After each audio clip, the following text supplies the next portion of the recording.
स्वागत है आपका प्राइम टीवी में और मैं हूं आपके साथ स्वप्निल यादव। वक्त हो चला है बड़ी खबरों का, तो शुरुआत करते हैं खबर से। किसान एक बार फिर अपनी मांगों को लेकर सरकार के खिलाफ प्रदर्शन कर रहे हैं। पंजाब, हरियाणा और संभू बॉर्डर पर धरना दे रहे हैं। बड़ी खबर दिल्ली से आ रही है, जहां दिल्ली कूच करने की कोशिश कर रहे हैं किसानों को रोकने के लिए सुरक्षा बल तैनात किए गए हैं। आपको बता दें कि किसानों को रोकने के लिए संभू बॉर्डर पर पुलिस ने आंसू गैस के गोले भी छोड़े हैं। दिल्ली कूच करने की अब किसान कोशिश कर रहे हैं। दिल्ली की ओर लगातार किसान बढ़ते जा रहे हैं। किसानों को रोकने के लिए सुरक्षा बल भी तैनात किए गए हैं। शंभू बॉर्डर पर पुलिस ने आंसू गैस गोले भी छोड़े हैं। मैकशिफ्ट टैंक, पोकलेन मशीन और आयरन शीटें भी किसानों को रोकने के लिए लगाई गई है। दिल्ली मार्च के लिए किसानों ने कई प्लान बनाए हैं। किसानों को रोकने के लिए भारी सुरक्षा बल तैनात किया गया है। शंभू बॉर्डर पर पुलिस ने आंसू गैस के गोले भी छोड़े हैं। किसानों को रोकने के लिए हरियाणा पुलिस और पैरामिलिट्री फोर्स को भी अलर्ट किया गया है। मैकशिफ्ट टैंक, पोकलेन मशीन और आयरन शीटें भी लगाई गई हैं। ज्यादा जानकारी के लिए हमारे साथ हमारे सहयोगी राजेश जुड़ चुके हैं। राजेश, दिल्ली में किसान कूच कर रहे हैं, तो इस बार किसानों का क्या प्लान है कूच करने का? किसान एक बार फिर से सरकार को घेरने के लिए दिल्ली में घुसने की कोशिश कर रहे हैं। और दूसरी चीज आपको बता दें कि इस समय शंभू बॉर्डर पर वहां पर पूरा पुलिस को मुस्तैद कर दिया गया है। उसके अलावा जी। वहां पैरामिलिट्री फोर्स को भी वहां पे अलर्ट कर दिया गया है कि किसान दिल्ली में घुसने ना पाए। जबकि किसान जो है शंभू बॉर्डर पर इस समय पूरे जोश और खरोश के साथ वहाँ पे एकत्रित हो गए हैं और भारी मात्रा में वहाँ पे किसान जो है इकट्ठा हुए हैं, पंजाब और हरियाणा के और उसके साथ साथ यूपी के भी। लेकिन आपको एक चीज बता दें कि जो जी। किसान और सरकार के बीच में जो बातें नहीं बन पाई कई मुद्दों पर, उसमें सरकार जो है 5 फसलों के लेकर एमएसपी पर प्रस्ताव बना था। लेकिन किसानों की मांग है कि 23 फसलों पर उनको एमएसपी दिया जाए। और दूसरी चीज आपको बता दें, किसान कर्ज माफी को लेकर पूरी तरह से किसान का जो कर्ज है उसको माफ किया जाए, इसको भी लेकर सरकार से किसानों पर बात नहीं बन पाई है। जबकि किसान इसकी लगातार मांग करते आ रहे हैं, तो जाहिर सी बात है किसानों की मांगे नहीं हो पाई, सरकार ने मांगे नहीं मानी है, तो इसको लेकर किसान जी, लगातार अब दिल्ली में घुसने की कोशिश कर रहे हैं। जी, ठीक है। राजेश, अगर बात की जाए कि किसानों ने इस बार दिल्ली कूच करने के लिए लीगल टीम बनाई है, तो इस लीगल टीम में कौन कौन शामिल है और क्या फायदा होने वाला है किसानों की इस लीगल टीम में? सबसे अगर बात की जाए लीगल टीम को लेकर, तो लीगल टीम बात सही है कि किसानों ने लीगल टीम अपनी बनाई है, लेकिन लीगल टीम के द्वारा किसान जो है सरकार से वार्ता करना चाह रहे हैं। लेकिन सरकार जो उनकी मांगे हैं जी। उस मांगों पर सरकार खरा नहीं उतर रही है। लेकिन इसी वजह से किसान जो है लगातार धरना प्रदर्शन दे रहे हैं और अब जो है वो शंभू बॉर्डर से आगे बढ़ने की कोशिश कर रहे हैं। जी। अगर बात की जाए कि पुलिस बल ने क्या कुछ तैयारियां की गई हैं, शंभू बॉर्डर पर क्या तैयारियां देखने को मिल रही हैं राजेश? सबसे अगर बात की जाए वहाँ पर पुलिस की सतर्कता की, तो बिल्कुल बात सही है कि पुलिस वहाँ पर सतर्क है, हरियाणा पुलिस भी सतर्क है। उसके अलावा पैरा मिलिट्री फोर्स भी लगाई गई है। 7 लेयर की वहाँ पर 7 लेयर की बैरिकेटिंग की गई। उसके साथ में सीमेंट की जो वहाँ पे बैरिकेटिंग लगाई गई है। उसके अलावा जो कटीले तार है उसको भी वहाँ दिखाया गया है कि जी। किसान जो है दिल्ली में प्रवेश न कर पाए। जी। लेकिन किसान जो है वहाँ पर शंभू बॉर्डर पर वहाँ पे जेसीबी के साथ साथ में पोकलाइन मशीनों को लेकर भी वहां पर पहुंच रहे हैं। मुझे लगता है कि किसान हर कोशिश करेंगे दिल्ली में घुसने के लिए, लेकिन सरकार की तरफ से उनको रोकने के लिए हर तरह का प्रयास किया जाएगा। ठीक है। अगर बात की जाए किसानों के दिल्ली कूच करने की, तो किन किन रास्तों से किसानों ने दिल्ली कूच करने की तैयारी बनाई है? तो फिर अगर बात की जाए किसानों को दिल्ली में घुसने के लिए, तो बिल्कुल शंभू बॉर्डर से लेकर टिकरी बॉर्डर तक हर बॉर्डर से किसान जी। घुसने की कोशिश करेंगे। लेकिन सरकार और पुलिस फोर्स जो है हर बॉर्डर पर लगा दी गई है, किसी भी तरह से किसान दिल्ली में घुसने ना पाए। तो उसको लेकर चाहे वहाँ का स्थानीय पुलिस बल हो, चाहे पैरामिलिट्री फोर्स हो, चाहे सीसी हो, तो सारी फोर्सेस को वहाँ पे लगाया गया है। किसान किसी भी तरह से दिल्ली में प्रवेश न कर जी। पाए। अब अगर बात की जाए राजेश की, पंजाब, हरियाणा और शंभू बॉर्डर में किसानों की कितनी भीड़ हो सकती है, कितना अनुमान लगाया जा रहा है? सबसे अगर बात की जाए वहाँ पर किसानों को पहुंचने की, बिल्कुल अगर देखा जाए तो चाहे पंजाब हो, चाहे हरियाणा हो, चाहे पश्चिमी उत्तर प्रदेश हो, तो हर जगह से, हर राष्ट्रों से हर प्रदेशों से वहाँ पे किसान पहुंच रहे हैं और भारी भारी मात्रा, भारी संख्या में वहाँ किसान जो है पहुंच रहे हैं। लेकिन उनके साथ साथ में आपको ये भी बता दें कि जितने भी किसान वहाँ पहुंच रहे हैं, वो ट्रैक्टर, चाहे ट्रैक्टर हो, चाहे जेसीबी हो, चाहे पोकलैंड मशीनें हो, जी। सब वहाँ पे सभी किसान जो है अपने अपने पोकलैंड और अपने अपने ट्रैक्टर लेकर, अपने अपने जेसीबी लेकर वहाँ पहुंच रहे हैं। किसी भी तरह से अगर वहाँ पे पुलिस फोर्स उनको रोकने की कोशिश करेगी, जी। फिर भी वो दिल्ली में घुसने की पूरी तरह से कोशिश करेंगे किसान वहाँ। ठीक है।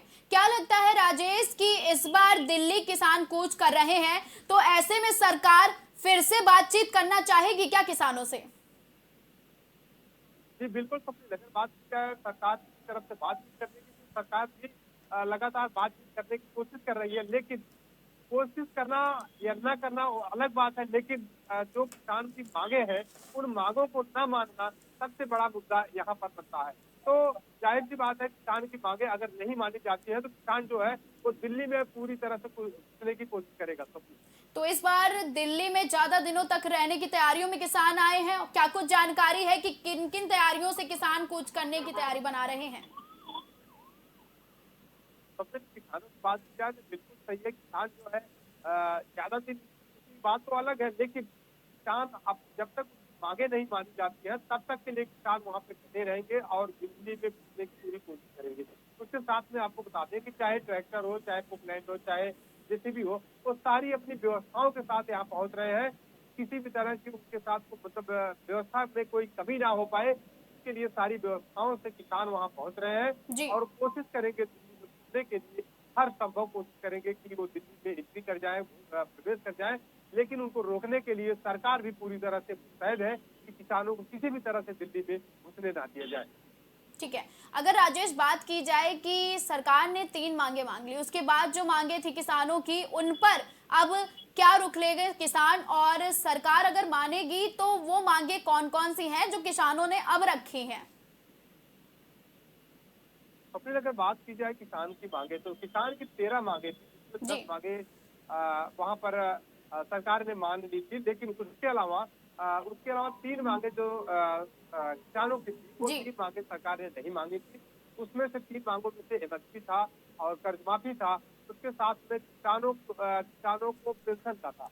इन 3 मांगों को जी। सरकार ने अभी तक नहीं माना था, जिसकी वजह से किसान लगातार धरना प्रदर्शन कर रहे थे और अब जो है उनका धरना प्रदर्शन उग्र होने वाला है और दिल्ली में वो घुसने की कोशिश करेंगे। ठीक है। ज्यादा जानकारी हमारे दर्शकों तक पहुंचाने के लिए राजेश बहुत-बहुत धन्यवाद। अब देख सकते हैं कि किसानों को रोकने के लिए शंभू बॉर्डर पर कड़े सुरक्षा बल तैनात किए गए हैं।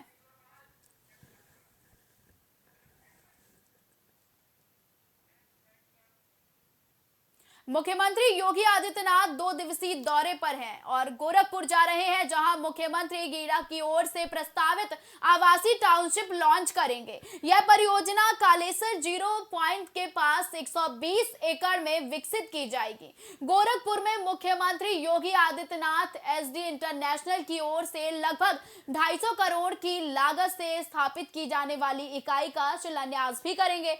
मुख्यमंत्री मन से गीडा की 80 करोड़ की लागत की 17 विकास परियोजनाओं का लोकार्पण और शिलान्यास करेंगे। बता दें कि कार्यक्रम सेक्टर 13 कालेसर में आयोजित होगा।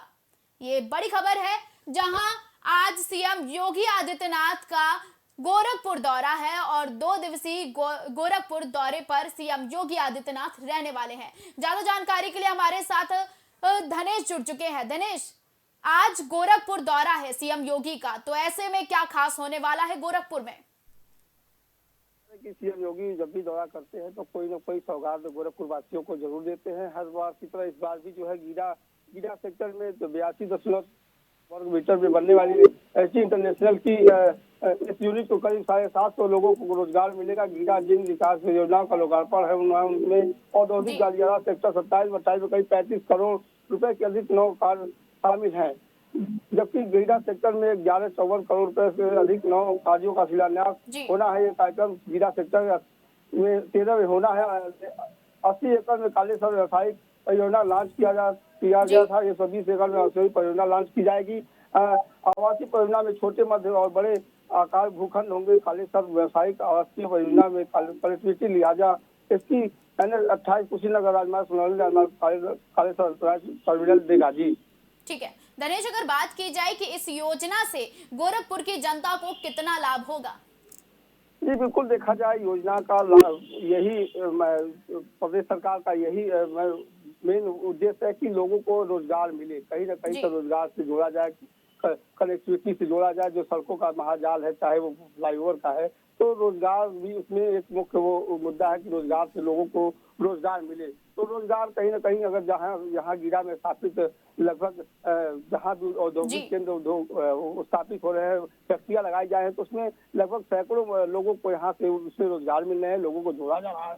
चाहे वो किसी भी तरीके से बाहर जो है किसी भी तरीके से लोगों को रोजगार मिलने का उद्देश्य देखा जा रहा है। तो सरकार जो अपनी मुख्य धारा जो उद्देश्य है कि अच्छी स्वास्थ्य सुविधा और अच्छी रोजी रोटी, तो सारी चीजें देखा जाए तो उस पर काम कर रही है। लोगों को जो पहले जो सरकारों में डर रहा करते थे औद्योगिक लोगों को कि यहाँ लगाए जाने में दिक्कतें हैं, रंगदारी देनी पड़ेगी, तो वो चीजें खत्म हो चुकी है। और बड़े उद्योगपति जो मुंबई और अन्य जगहों से जो है वहाँ जुड़ रहे हैं, अपने बड़े बड़े प्लांट लगा रहे हैं, चाहे वो दूध का प्लांट हो, प्लास्टिक की प्लांट हो, चाहे अन्य भी रासायनिक प्लांट हो। आज भी उसका शिलान्यास योगी सीएम योगी आदित्यनाथ करेंगे और लाखों लोगों का रोजगार जी मिलेगा। जी धनेश, अगर बात की जाए 17 विकास परियोजनाओं की, तो उन 17 विकास परियोजनाओं में कौन कौन सी योजनाएं हैं और क्या कुछ लाभ होने वाला है गोरखपुर की जनता को इससे?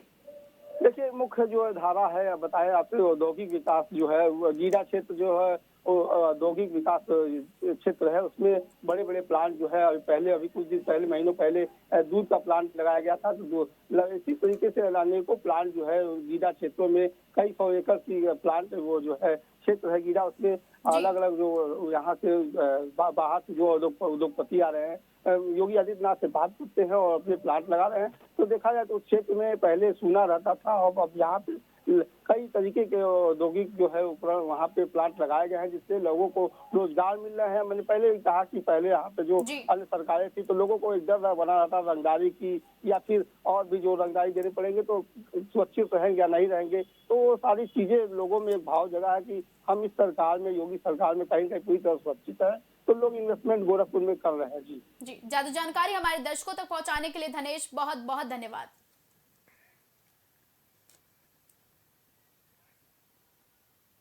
आगामी लोकसभा 2024 के चुनाव से पहले देश की 52 खाली राज्यसभा सीटों के लिए चुनाव प्रक्रिया जारी है। इन सभी सीटों के लिए नामांकन प्रक्रिया पूरी हो गई है। मंगलवार को नामांकन वापस लेने का आखिरी दिन था।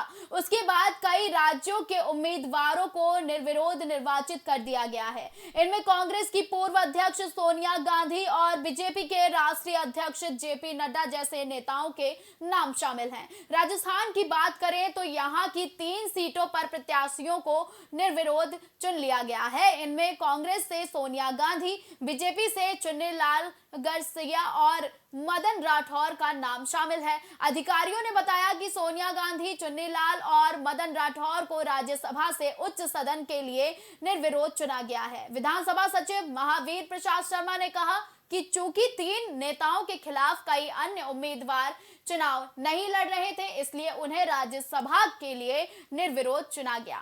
पश्चिम बंगाल से राज्यसभा के लिए टीएमसी के 4 उम्मीदवार नदीमुल हक, सुष्मिता देव, ममता बाला ठाकुर और सागरिका घोष निर्विरोध विजेता घोषित कर दिए गए हैं।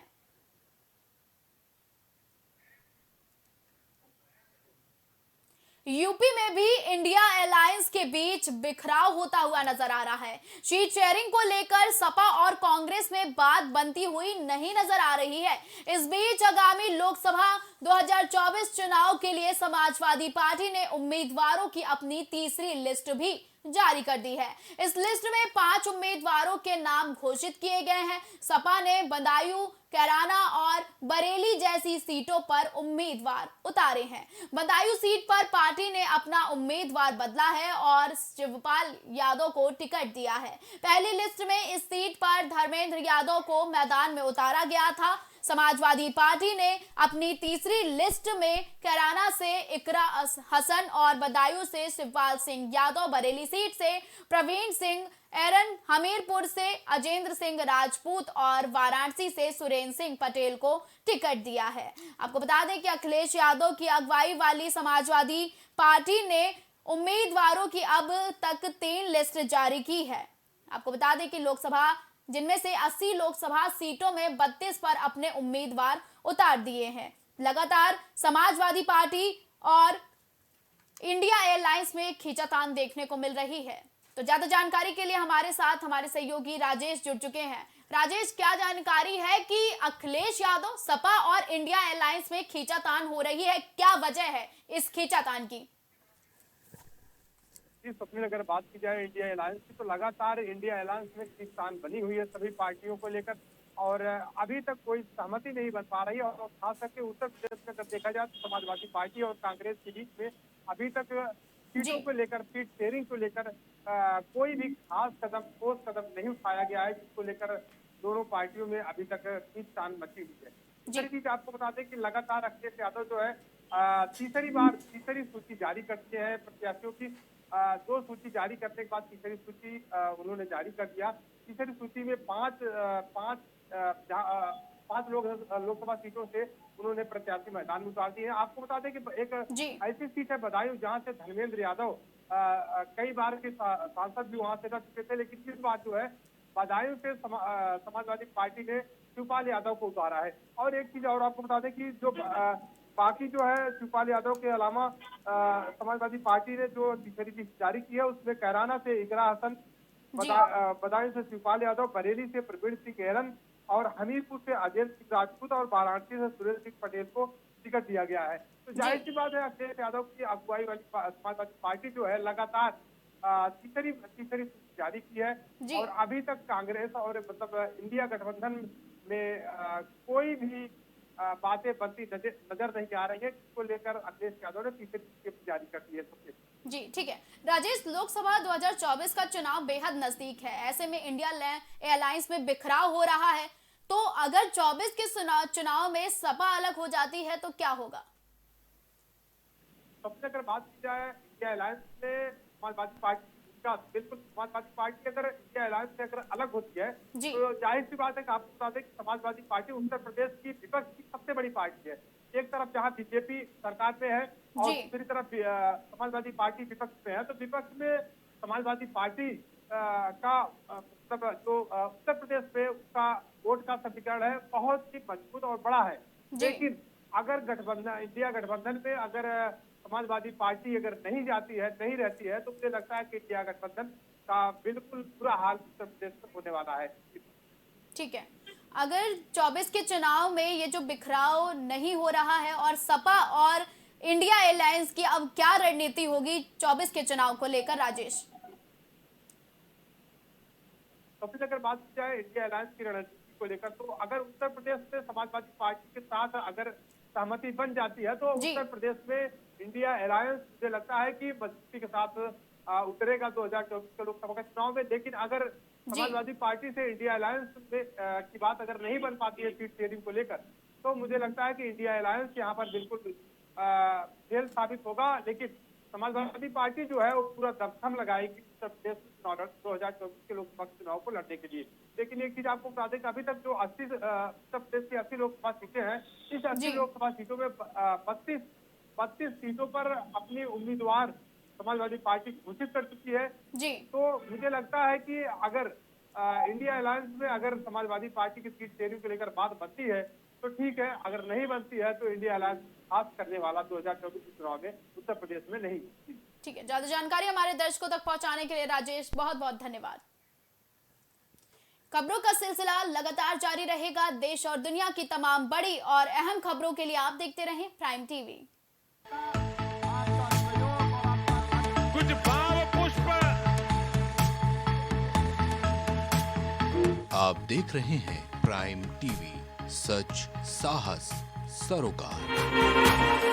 प्रधानमंत्री श्री नरेंद्र मोदी का संकल्प है कि देश का हर नागरिक पोषित, सशक्त और समर्थ बने। जब पूरा विश्व इस सदी की सबसे बड़ी महामारी कोविड-19 से जूझ रहा था, उस दौरान प्रधानमंत्री श्री नरेंद्र मोदी जी के नेतृत्व में भारत सरकार ने प्रधानमंत्री गरीब कल्याण अन्न योजना का संचालन कर देश के गरीबों की खाद्य सुरक्षा सुनिश्चित की। इसी संवेदनशीलता को जारी रखते हुए आज 80 करोड़ से भी ज्यादा लोगों को मुफ्त अनाज दिया जा रहा है। सभी को अनाज, पोषित समाज।